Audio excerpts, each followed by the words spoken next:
where you guys, took over again back in the, late in the third quarter. I guess just what do you kind of make of that lapse, toward halftime, I guess? Yeah, I mean, every team's going to make a run if we're not making shots. I felt like we got a few great ones that went in and out or just didn't go our way. And majority of the offense tonight for the Lakers was in transition. So we just wanted to make it difficult for them and just make them do things in the half court that could set our defense and put us in position to be successful. A few offensive rebounds went their way. But, again, we've been talking about it over this kind of stretch of just doing the little things. And once other teams do the little things, come in, get offensive rebounds, they get extra shots, then they're going to make a run or two. And this is your 10th game without Kevin. You guys are 4-6. A few things go differently. Maybe you're 500, maybe a little bit better. Just what have you made of this stretch without Kevin? And do you think you guys have a formula now for kind of how to operate without him?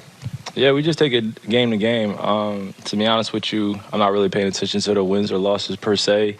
The objective is still the same every day we prepare as us to win basketball games. But, when we look back at the lessons that we've learned, whether we were successful in winning or we failed that night by possessions, we just got to do the little things that make us look very, very good offensively and defensively. When we're out of position or we're not aggressive enough, then the game could go either way. So definitely those 6 losses I look at and I'm like, they could have gone either way if we would have done the little things. But that's a choice. So hopefully going forward, we can put our best foot in front of ourselves and just give ourselves a chance to win every single night. Kyrie, Cam had 21, Patty had 21, Day'Ron had 14 rebounds. Just what can you say about the work that the second unit puts in behind the scenes that would allow them to play the way they played tonight? Yeah, no, I just think our group in itself, we've gotten past kind of the phase of being uncomfortable with our roles and just asking a bunch of questions night to night, what it's going to look like. So once we got past that phase, I felt like we're playing some good, solid basketball, just accepting reality for what it is. K's not in the lineup, TJ's not in the lineup. Guys are in and out, so it's going to leave opportunity for guys that are working extremely hard. And it's nothing but joy in my eyes when I see them get rewarded for the hard work that they put in. It makes my job a lot easier, and I want to continue to lead by example by putting the work too. So when they score 66 points off the bench, that means I don't have to have a fourth quarter where I'm putting my head down or doing the things to keep us in the game. I love to see the stat line like this where everybody plays extremely well and everybody gets a chance to see that ball go on the rim. And second, just from the outside looking in, it looks like Patrick Beverley is probably one of the more irritating players to go against. Just do you relish those matchups when a guy is trying to play tough on you? I wouldn't use the adjective irritable or, he's irritating. I think some other guys would probably use that word. But for me, I think with Patrick, I enjoy the competitive spirit that he brings out of me and he brings out of other people. And, if you can get by him and you can score on him, and I feel like you can score on a majority of the people in the league, that's just the respect I have for him. But when we're out there, it's going to be back and forth. It's going to look like he's doing a lot. But, from where we're from and growing up in the trenches and playing against guys like that, it's nothing new. I welcome the challenge, but I just kept telling him, the objective of the game is to win. So me going back and forth with you right now and trying to score over you every single time, that's not really where my energy is. I'm just trying to win the game, Pat. And, a few times I missed shots, and he was like, that's off. I told you he's going to miss. And I was just looking at him the objective is to win, Patrick. I'm not really going to get into this, but it makes the game a lot more fun, I believe. There has been obviously a little bit of heavier load on you these last 10 games. When there is a night like tonight, when you see that, can you tell right away when Cam or Patty has it going, or both of them, that, okay, I don't have to do as much as I did 2 nights ago or 4 nights ago, whatever, or is it, how does it work like that? Just staying in the flow of the game. Basketball is a game of possessions. It's 48 minutes that's ticking down.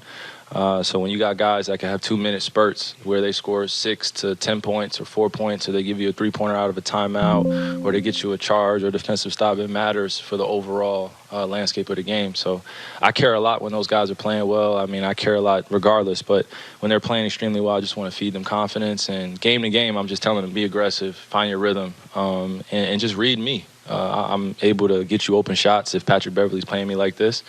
So we talk about it, communicate, and then come out with a win on the other side, just playing the right way.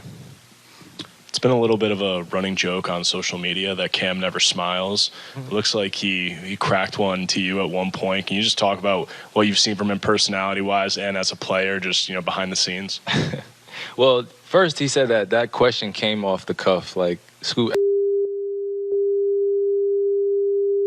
Excuse my language, NBA, but it's I'm not trying to get fined, man. When he said that, I think that's a small doses of what you guys see that Cam actually says and is like. But when he's not smiling on the bench, I mean, I feel like internally he would like to be out there, and he's a young player that's really hungry to be on the court. So he's really focused, and I take that as that. I don't take it as anything less or more. So I just want him to be locked in, and his opportunity knocked tonight, and he was ready. And that just comes with the work, not, trying to perform or be liked by the fans or the media and stuff like that. Just like he was being serious with you guys, but not really. So.